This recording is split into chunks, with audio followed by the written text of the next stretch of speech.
It's sad because we are, globally we're seen as the world's best mining jurisdiction. This is why you guys have your podcast. And we should be for uranium. So my highest probability is that the policy gets changed when there's a change of government. That is most likely. Yeah. I think the second thing is that there can be change of policy when Mr. Cook could read the room, kind of like he read the room on the ridiculous heritage laws and the about face that was done on that. If he sees that indeed it is truly this mining ban is unpopular in the community, and it might cost him votes in the next election, you could possibly see a move on that. Righto, JD, we're getting into the yellow cake.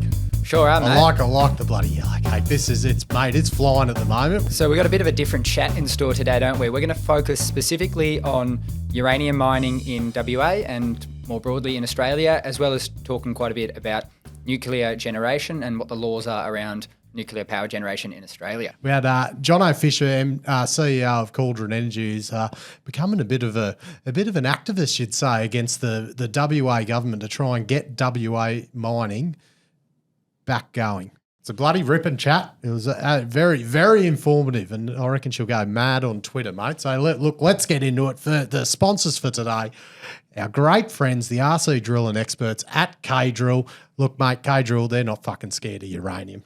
Right, Ryan O'Sullivan puts it on his toast, mate. They will drill for uranium and any other bloody commodity out there. So that's it. You need RC drillers. Get in touch with the guys at K-Drill. And make sure you drop our name.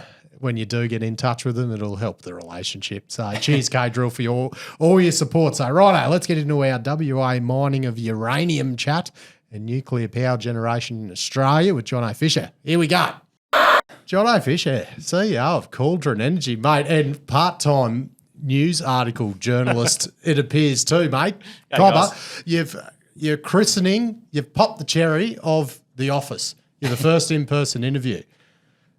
Let's do it. Exciting, mate. Look, as I said, pretty timely that we're doing this one today. Look, the basis of this chat is uranium mining in Australia, specifically WA, and I'm sure we might get into nuclear power generation a bit as well. Mm-hmm. Two separate issues. Will they be intertwined? We're about to find out. And look, uranium it's all talk at the moment. We've seen the uranium spot price, I know it gets quoted different everywhere, roughly risen from $49 a pound US to today we saw one thing saying 65. Sweden recently announced 71 overnight. 71. It keeps going up, mate. It's bloody every website's different, I've found. Yeah. Anyway, we'll run with 71 because you know a shitload more about uranium than I do. We recently talked about Sweden, how they announced plans to lift that parliamentary ban on uranium mining and build at least 10 new reactors. You've got Japan bringing on new nuclear reactors after they had a big pause after Fukushima. So why not get the man at the bloody, mate, you're trying to, I see, make a difference in uranium mining. Probably leverage off your company a bit, but, and you've had a pretty decent history in nuclear as well to this date, haven't you?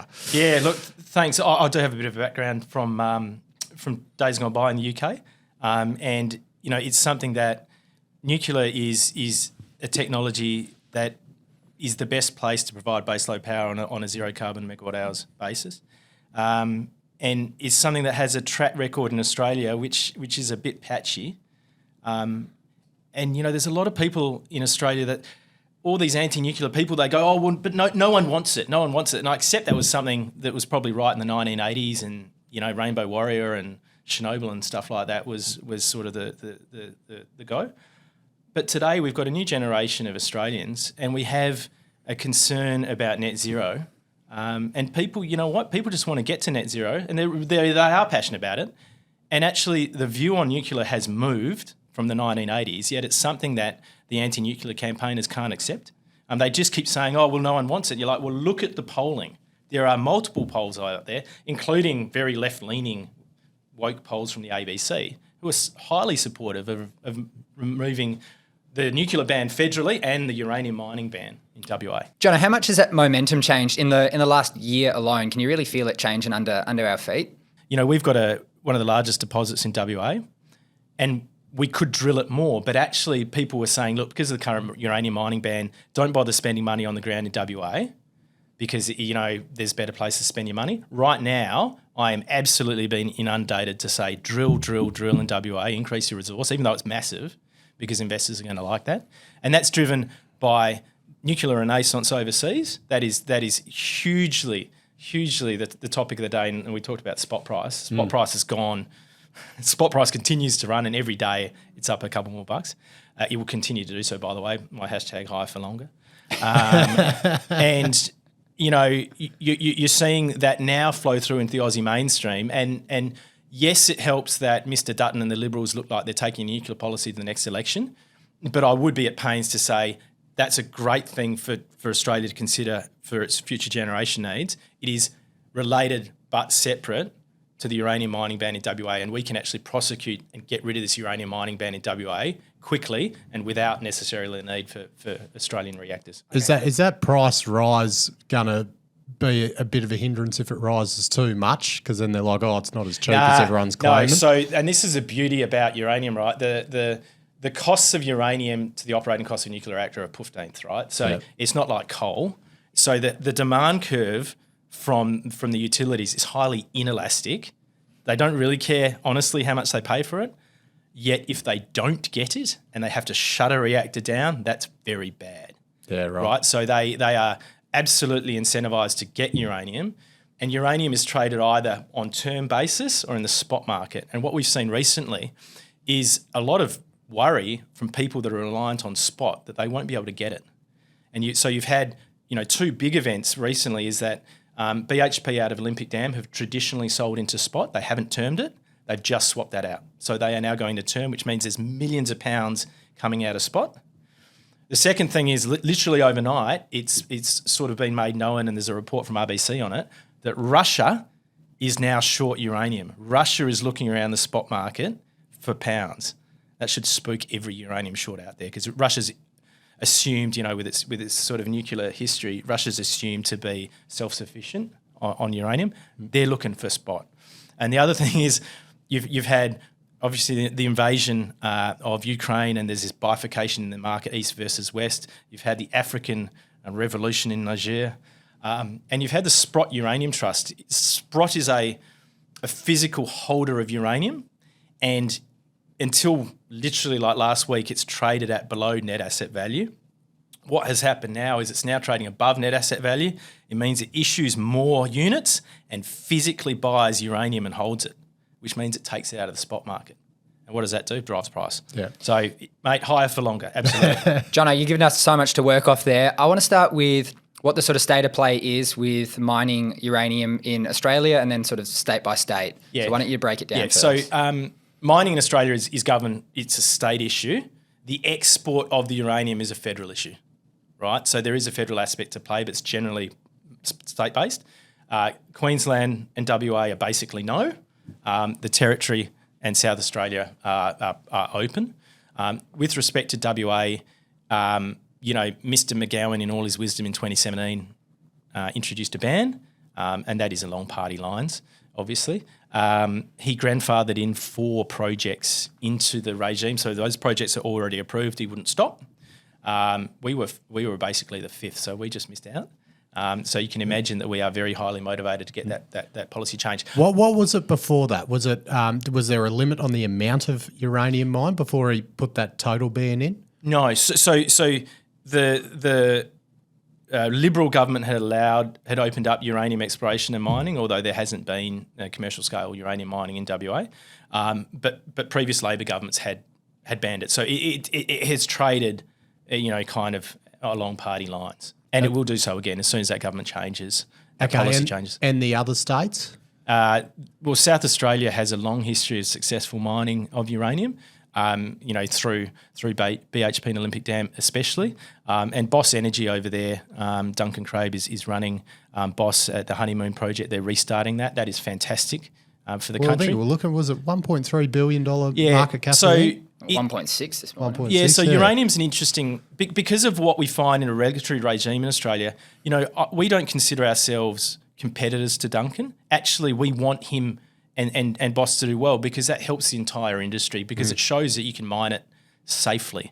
It's sad because we are, globally we're seen as the world's best mining jurisdiction. I mean, this is why you guys have your podcast. And we should be for uranium. And we've got heaps of reserves. We've got ISL assets which can be developed. There are other, stakeholders that are keen for this to happen. Yet we've got an antiquated ban which needs to be lifted. And what about Northern Territory and Queensland? I know they've both had historic uranium mines. We just had, was it Ranger just shut down? Ranger's in the process of decommissioning and rehabilitation, and you've also got Rum Jungle up there in the Territory. And look, they've had a checkered history, and Rum Jungle especially is one of those examples where there's been a long period of a need to rehabilitate that site. However, the Territory remains open for exploration and development of mines. A lot of the good land up there is in the Alligators River region. You get good grade, but it's very, very difficult. It's helicopter access, and it can take time to get on ground from a community perspective. So that's a double-edged sword. Queensland's just very difficult at the moment. It's basically the same situation as WA. But South Australia is open, and if you can find grade in South Australia, then it's a good place to look. So the Palaszczuk government in Queensland's essentially got the same view as the WA Labor government as well. Yeah. Let's just touch on the sort of laws around nuclear power generation. So what is that looking like? Like there's essentially a ban as well, right? Yeah, so... two separate things, aren't they? Two separate things. And so federally, John Howard did introduce a ban on civilian power reactors as part of a sort of a last-minute negotiation with the Greens to federally regulate the radiation space. And that was in his first term in 98, right? And so... That ban is reflected in Section 140A, I think, of the EPBC Act. And if anyone watched Q&A the other day, it's Will Shackle, who's a young but leading sort of voice for nuclear in Australia, held up the section. One section, very short. Frankly, you can remove 4 words from that paragraph, and you remove the ban on reactors. Now, what's interesting there is Senator Canavan. I'm going to try and stay apolitical because people shouldn't think this. It's bloody hard not to. Yeah. We always said we weren't going to be a political podcast, Jane. And you don't want this to be a political issue. But so Senator Canavan put forward a bill to remove that ban on civilian power, and the Senate committee came back with a 100-page report after many months, and basically said no. But the good thing about that 100-page report is they outline their reasons, and the reasons are absolute crap. Honestly, I can go into them later. But what the federal government then did is put forward another bill which went through with no fanfare, just done, because they have to remove the ban on reactors in Australia to implement AUKUS. So instead of just saying, hey, let's get rid of the ban on civilian scale reactors above 50 megawatts, what they did is said, yes, we are going to remove the ban for the purposes of submarine propulsion only. So I don't understand from their ideology how they can bend themselves to say, yeah, we're totally anti-nuclear, but it's okay for propulsion. And similarly for the WA government, who say you can't mine uranium, yet we're really happy to have 3 nuclear reactors home-ported, SMRs effectively home-ported at Garden Island off Perth. Yeah, it's not safe to mine uranium, but hey, we're going to have nuclear reactors sitting off Perth. And John, just to play devil's advocate and try and keep the podcast apolitical, the Liberals were in power for 9 or so years, I think from 13 to 22. Yeah. They may have had an opportunity, they had enough time in power to change the laws around this. Is it a factor of the momentum that's built around the last year that wasn't addressed during that time period? Look, and again, being apolitical, and I'm not giving the Liberals a free ride whatsoever. You had Scott Morrison parading around federal parliament with a bloody block of coal. I think previous policies of the Liberals were more around the questioning of whether or not net zero was important or not. Yeah. I think that's moved on now, and so why didn't they do it? Because I don't think they were there.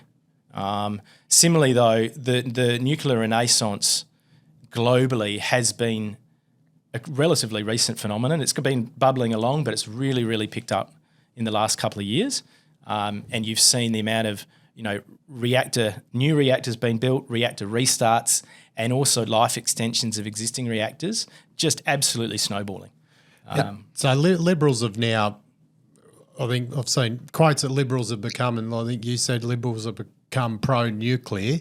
Is that Liberals across the board? Are we talking, or are we separating WA, Queensland Liberals versus the federal Liberals? Who's getting behind it on the Liberal side? It seems, although the formal policy is not out, that the federal Liberals will take a nuclear stance to the next election as their energy policy, and contrast that to Mr. Bowen's, mass renewables policy. From my perspective, there are certain concerns around. Obviously, renewables have an important part to play.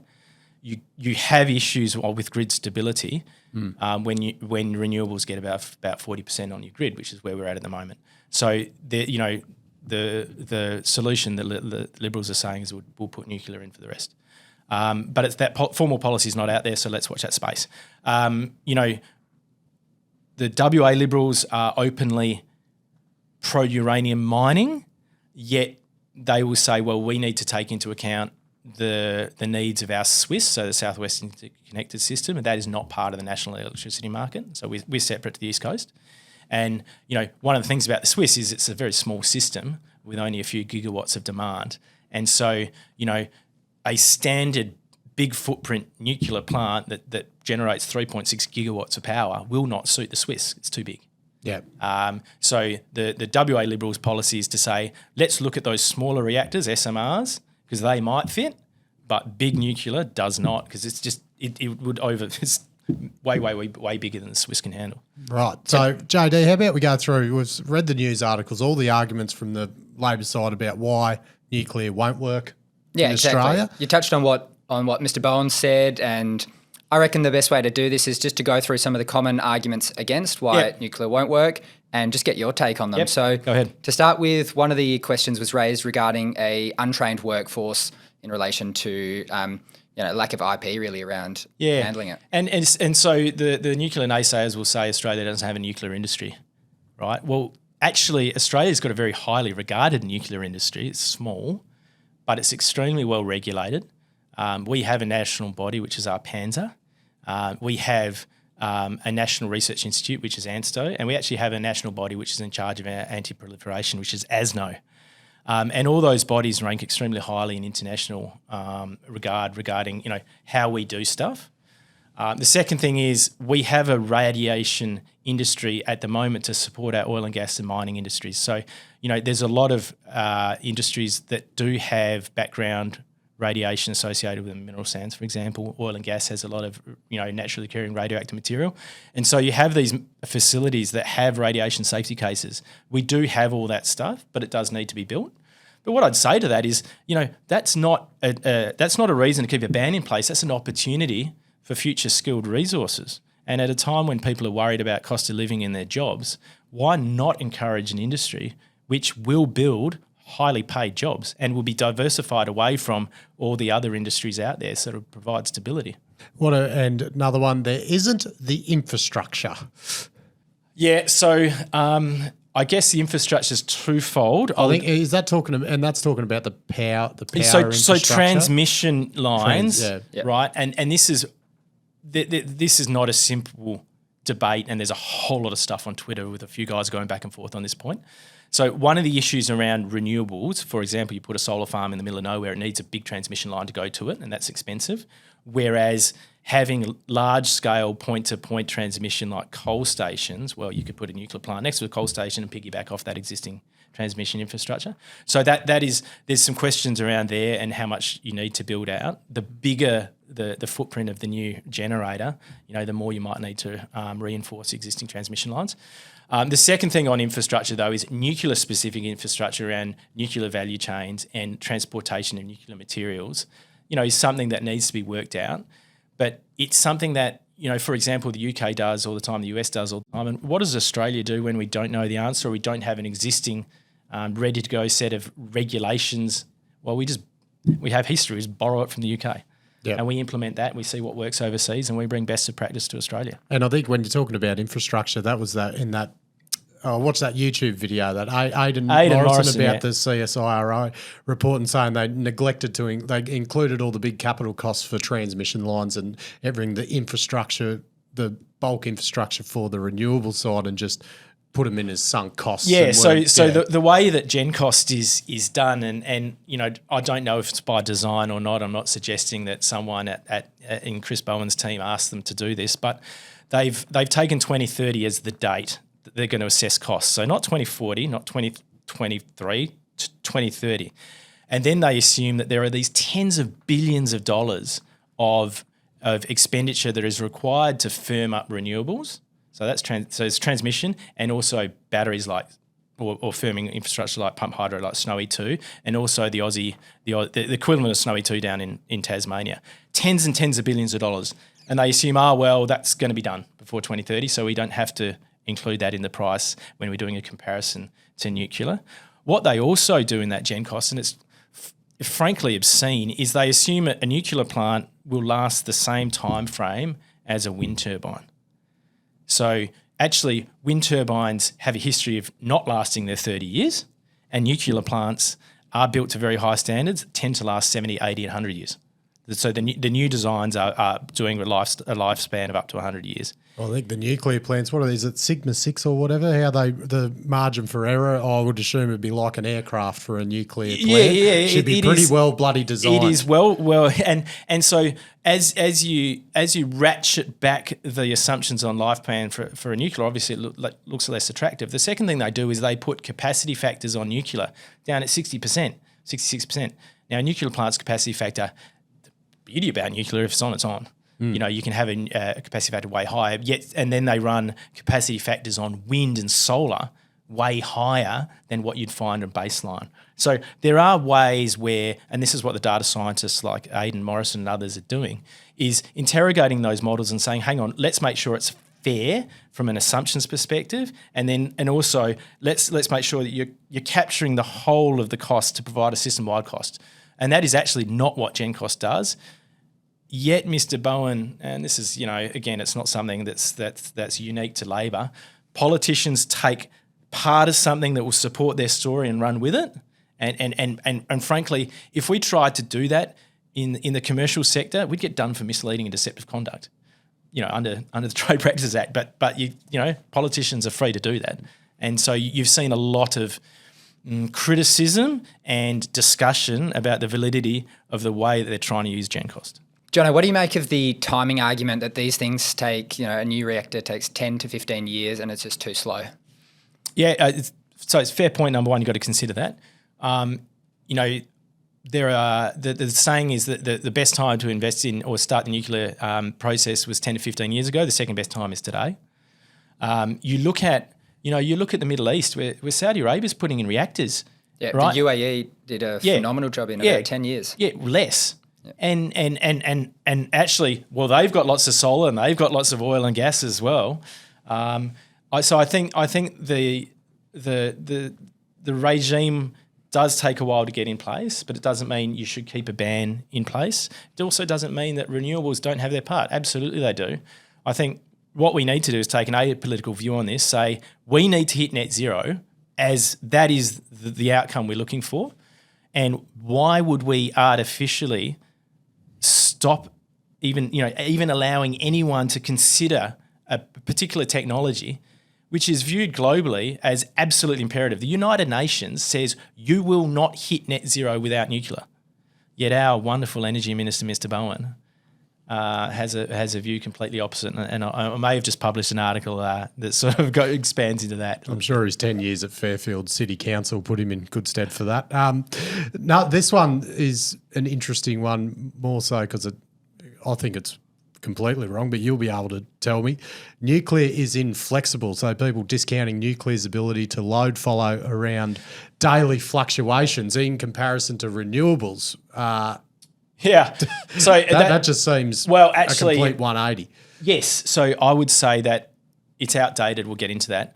It's back to front. So renewables like solar may be able to displace nuclear during the day, right? But they cannot replace nuclear because they can't do it at night. So displace versus replace are different things. The second thing is, yes, older nuclear plants were less flexible, just like an older coal plant or even the older gas turbines. They kind of had to be on. You couldn't use them as peakers. Newer nuclear, so Gen 3 plus Gen 4, no, you can scale them on and off.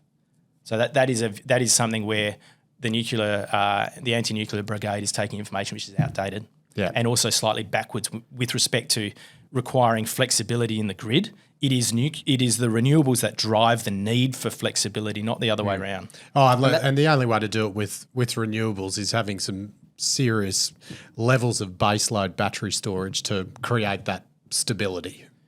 Yes. It's basically massive amounts of storage in many different places around the country. Because I think one of their arguments was I forget which minister said it, that it's always windy or sunny somewhere in the country, but sure, you can't just take the windy energy from WA and send it over. So let's have Sydney. a transmission line from everywhere that it's always sunny to somewhere where it's always Twiggy might build one. You might bring the sun cable one over here. Happy to talk about sun cable. Yep. So Johnny, you touched on Gen 3 and Gen 4, and that gets at another argument that people have, that the technology is not commercial yet. How do you rebut that one?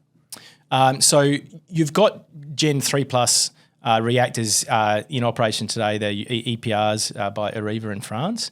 And now, admittedly, they've had a checkered history with respect to buildability, constructability. So they've had some cost overruns. And Areva have brought out what's called EPR2, which is taking the learnings from the initial EPR reactors and actually making them more constructible. And so you're seeing those now come into the market. Westinghouse with their APR 1000s have had less of an issue with that and less of those cost overruns. But you've also got, you've got the Chinese now building their own designs, admittedly that are based off Western technology, but they're domestic designs. They're building those at a record rate, and they're building them on time and to what we understand on budget. India is building their own domestic designs now. Again, record rate, on time, relatively on budget, to the extent that you know about.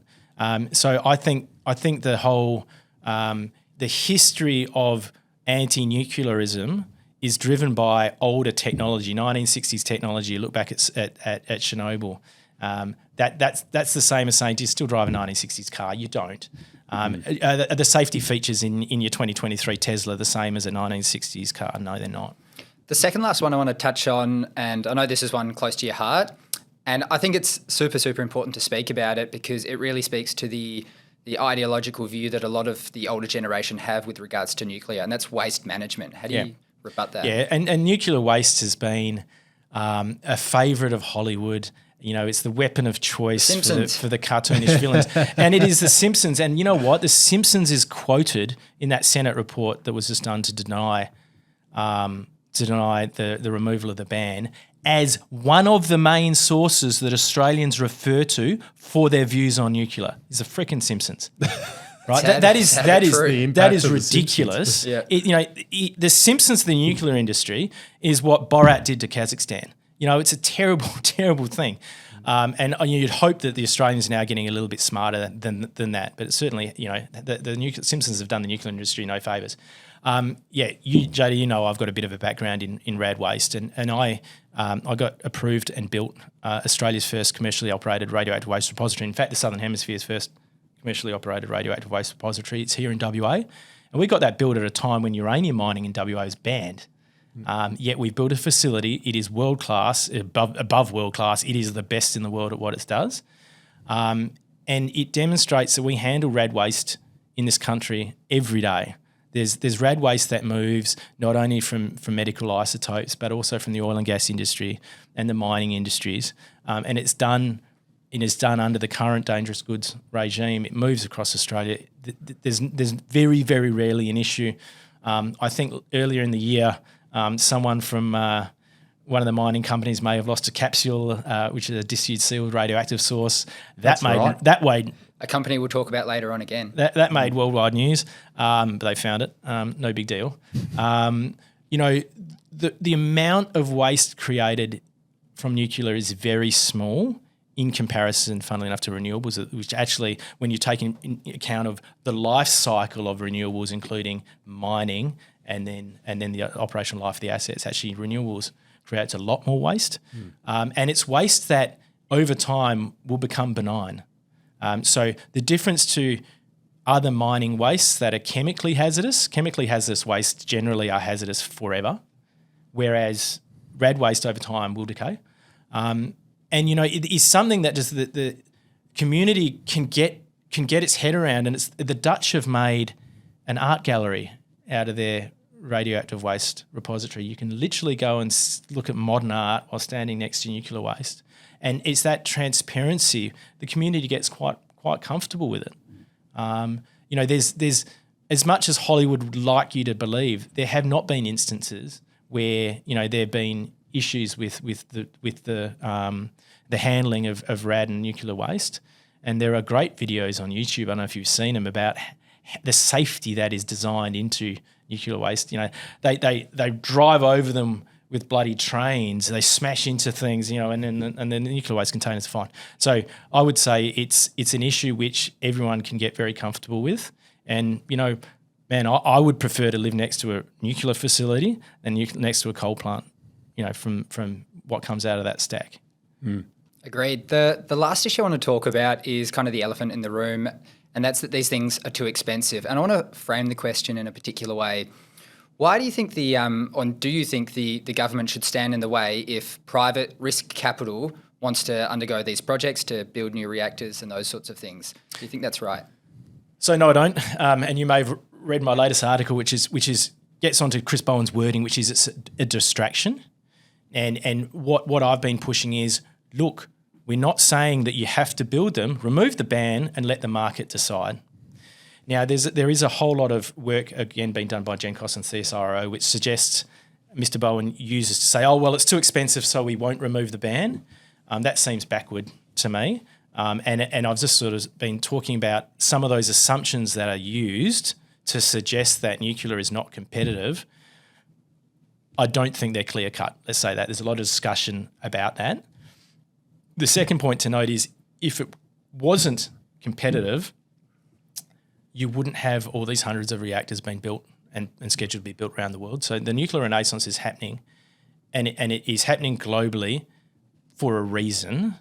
Now, yes, conditions can change from country to country, but overall, nuclear is absolutely an important part of the future generation mix. So I do not see a reason why questions about assumptions on a certain study that someone has done, which is not a real world thing, why that can be used to justify literally keeping a ban in place.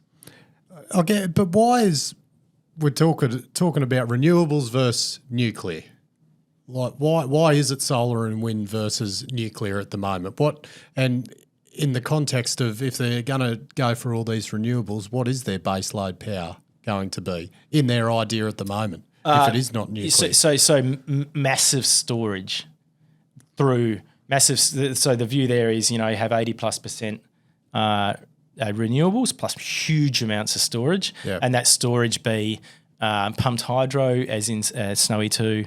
And some other assets, or chemical, like massive batteries. Yeah, and what's the pros and cons to each situation? Well, I'd say no one globally has made that work, number one. Who's phased out nuclear? Well, the Japanese did after Fukushima, but they've done a U-turn. Germany phased out their nuclear plants, although they're sitting on standby, they can be recommissioned. And look at where Germany is today from an energy security and energy cost and energy carbon density perspective. They're an absolute basket case. So anyone who's turned their backs on nuclear either hasn't worked or they've done a U-turn. Pardon the pun. Boom. And for those, there's no other country that is sticking to such a high renewables target. In fact, you've seen Sweden come back and say, you know what, we're going to dial back our renewables targets and replace them with a fossil-free target. Because, in my view, Australia's 20 years behind the rest of the world in a whole lot of stuff, and certainly in carbon and renewables, we were well behind Europe. And they've been trying on this stuff, and they're actually turning back to something which, yes, renewables are an important part of the mix, but they're not the only part of the solution. There's one thing we touched on earlier, and that's the transmission system that we have in Australia. I've got a pretty low base of knowledge on this, so I'm keen to hear what is the sort of state of the transmission system across Australia, and how important is investment in that? So I'm not going to be, I'm not going to pretend to be a fountain of knowledge on transmission. You're just going to get the power there. They can sort all that. No. So one of the issues that is purported to be around gen cost is that there is where you're going to distribute generation, and obviously renewables tend to be distributed either solar plants way out in the middle of the desert, wind is distributed, offshore wind. You need huge amounts of new transmission, and that transmission is expensive, number one. The second thing in the learnings, when you look at Canada, where Canada tried to do this and they've now gone back and actually are putting more nuclear back into their thinking, they said, funnily enough, one of the big issues for them was transmission lines, and not only the cost of transmission, but the amount of time it gets approved, because you've got to put these massive transmission corridors through thousands of landowners' land holdings, and that takes a lot of time. So Canada is a good analogy for Australia. Pretty similar landmass, pretty similar population size, and that population is centred in urban areas with that are dispersed, long periods apart, so you need big transmission. They've both got big oil and gas and mining industries, the difference being that, and actually large renewables industries as well. But Canada has now decided to actually to focus more on nuclear and actually wind back their renewables, because not only do they find that the transmission is hard, they're just finding that renewables can't provide that baseload. There's a company we touched on earlier that had a bit of an incident, and also a mine, Ranger, that we touched on earlier. So Ranger's owned by ERA, which is 86% controlled by Rio Tinto. Yep. And Ranger was mined for, I think, about 4 decades and recently closed last year. It's been in the news quite a bit, and just this morning they announced that the rehab costs will materially exceed $2.2 billion. Mm-hmm. How important do you think it is for the state of nuclear and how it's viewed by society that Rio does a good job at rehabilitating this, or just managing the situation in general? Yeah, I mean, I think the regime around financial assurance of mining projects generally is something that has come a long way since Ranger was implemented. Around in WA we've got the bonding system, and the situation in the territory when Ranger was opened was they didn't have to put up, initial bonds or cash, whereas now you do. And I note that I told you I financed and did the approvals and built the Sandy Ridge facility in WA, which is the radioactive waste repository there. That has a fully funded financial assurance structure that's best in the world. And that is literally a superannuation fund for the project. It contributes money every period. That goes into a managed asset portfolio where you can invest in equities as well as debt. So it's not just risk-free earning interest. So just like your super fund massively increases value over time, that is the first instance of that kind of structure in Australia. It is something, when we put that in place, we had other governments from around the country asking WA to provide some papers on that, because, geez, that's really interesting. We can look to do that, because there are these sites, and it's not just Ranger. There's old copper assets and old gold mines and all sorts of polluted sites around Australia where these facilities were not bonded and not assured correctly. So I think it's unfair to say that's only a uranium issue, but that said, Ranger's a big asset. Yeah. And it is thankful that Rio has the purse strings to fix that, and absolutely I believe they will. But it's something that we shouldn't judge the nuclear or the uranium industry on the basis of something started 40 years ago. Now, I want to get on to in-situ recovery. Yep. And you spoke about at the start about mining it safely, and probably what everyone's perception of what mining uranium is going to look like versus what is actually happening. And I'll be fully honest, I wasn't too up on the in-situ recovery before today. But look, just first, and in the context of operations like Honeymoon coming online and 4 Mile, is it 4 Mile well? Yeah. Just explain what in-situ recovery of uranium is. So go back 20 years and only about 10%, just less of the global uranium market was at ISL. Now it's over 60, 65%. Now, the reason that's been a massive increase in the last 20 years is because uranium prices have been low. And so you've needed cheaper ways to mine uranium, and ISL is that. It's a lot cheaper than traditional mining. And is it right to say the Kazakhs pioneered that? The Kazakhs are where a huge increase in ISL has happened, yeah. And so, what you're doing essentially is not too dissimilar to drilling a hydro wells. You're putting down some drill holes. You're pumping fluid down there. You can either do a leach through an acid or an alkali, depending on the local conditions, and then you're sucking it back up. Through that leach period, the uranium's gone into solution. You can suck it up. Now, not every asset is ISL leachable, right? So you need to have a deposit which is amenable to in-situ leaching. You also have to have an impermeable cap at the top so water can't get in. And you actually have to have an impermeable base at the bottom so the material can't leach out into the bottom and contaminate the local environment. Are they the main functions of what makes the deposit, or is there anything in the mineralogy that determines? Yeah, and generally it's a paleochannel sediment hosted deposit. Yes, so otherwise you have hard rock uranium, right? That's a different geological feature. That is, for example, where all the Athabasca Basin stuff is in Canada. It is extremely high grade. Oh, well, looking at it this morning, looking at the, 300 to 500 parts per million for these leaching things, which is 0.03%. And then these Canadian deposits next gen's what, 3%? What was the cut off? I mean, next gen's got stuff 10 and 20%, right? What's Cigar the other Lake one? as well. Cigar Lake, Cigar Lake was 15%. But the difference is they're 500 metres underground. You've got to physically mine it. You've got to dig down there. And so, those ISL assets at 0.03 will get up before anything does on that hard rock. And so, okay, how do you think, I guess, if you apply these following factors that are, pertinent to in-situ leaching, no drill and blast, minimal surface footprint, and you mentioned workforce, like safely mining it, workforce protection. Those three factors, and also in the context, are levels of 300 to 500 ppm uranium, is that a hazard to the workforce? From what I understand, the AMWU's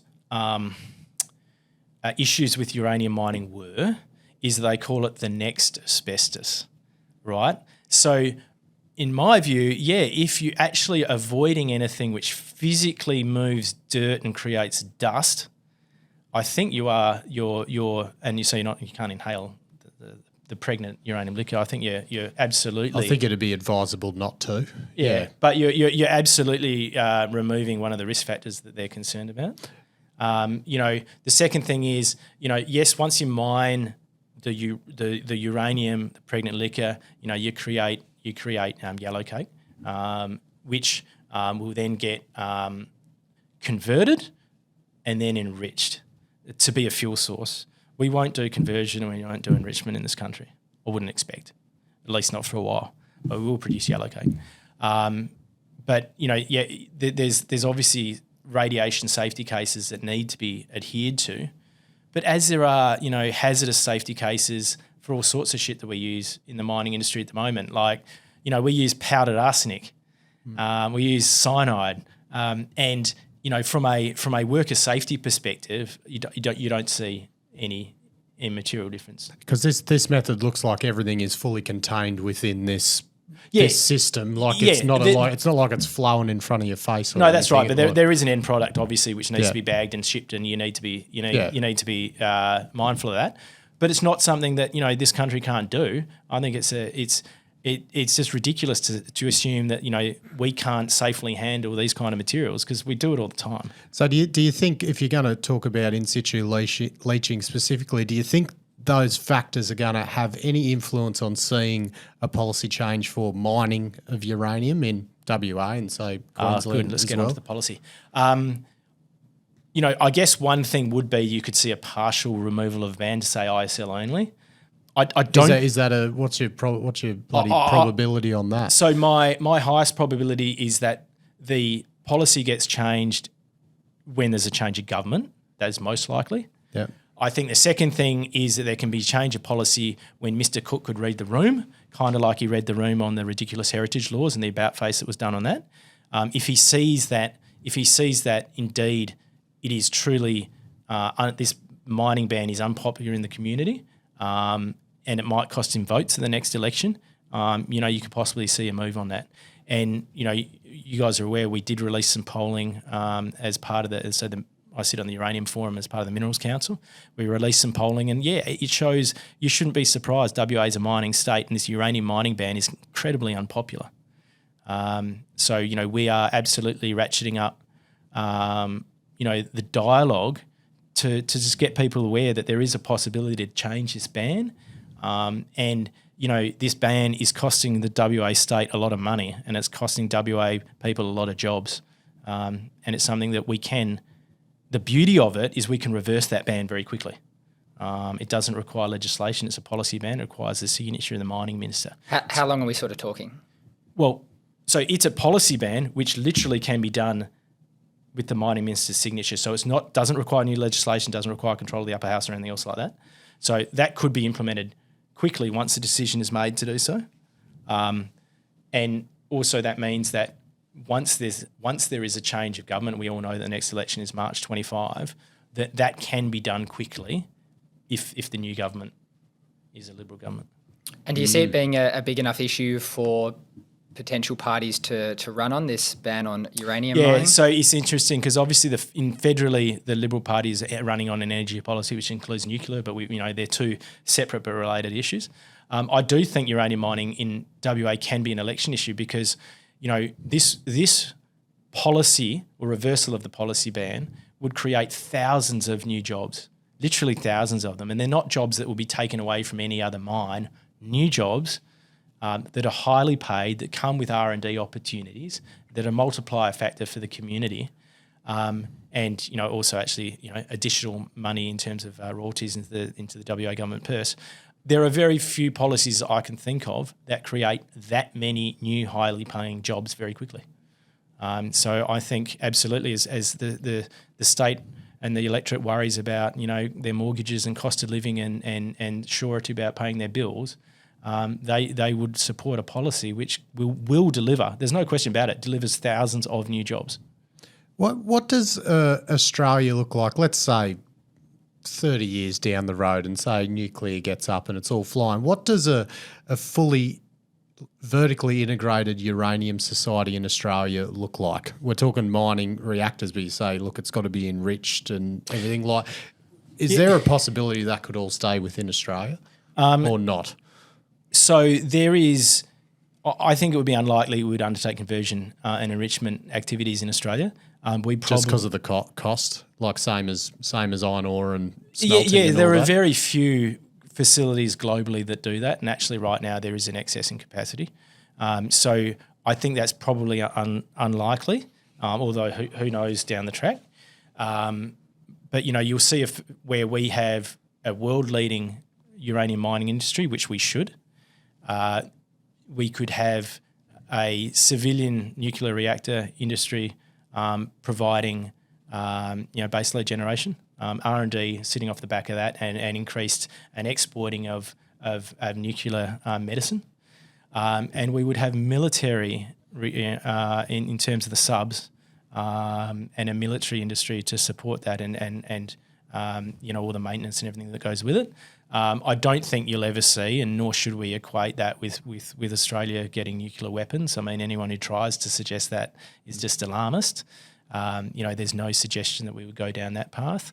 But finally, we will have the perfect place for long-term disposal of our nuclear waste. But as I said before, that shouldn't worry anyone.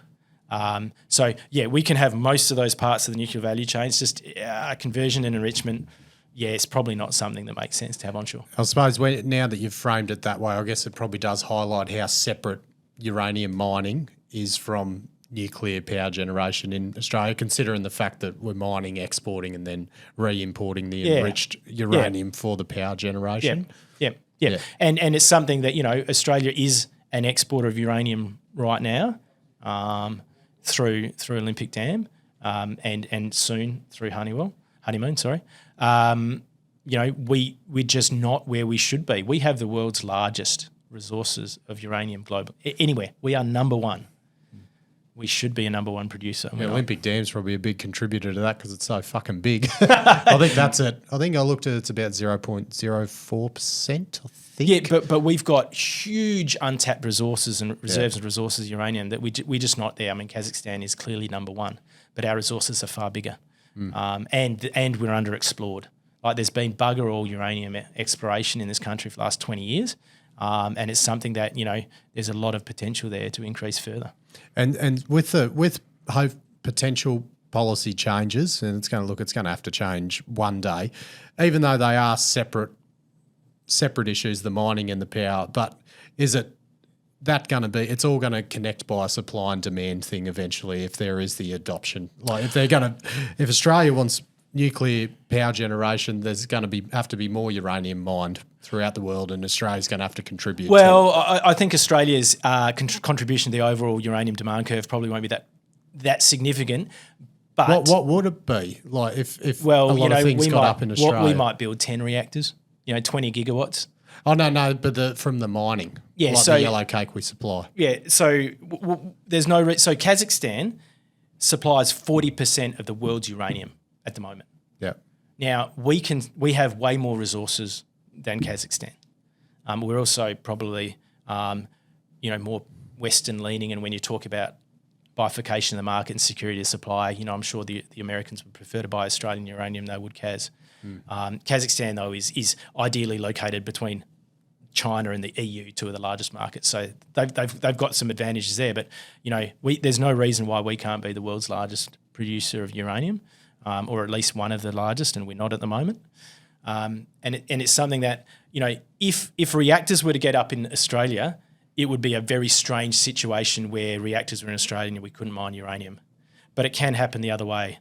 Like, uranium mining can expand and still not have reactors in Australia for many reasons. It may be that, hey, we lift the reactor ban in Australia, and for some reason reactors aren't built here. But I think we should lift the ban and let the market decide, see what it delivers. Pretty sensational. Awesome. I think we're all much the wiser about bloody hell. Uranium This will mining be, in I'm sure. Australia. And now if anything uranium pops up, you're now our fucking go-to guy, Jono. We'll have you again sometime. I'm hoping that the money miners really enjoyed this and it gets out there because it's very interesting and it's going to really heat up this thing, and it already is. And I reckon, West Australians are absolutely on it.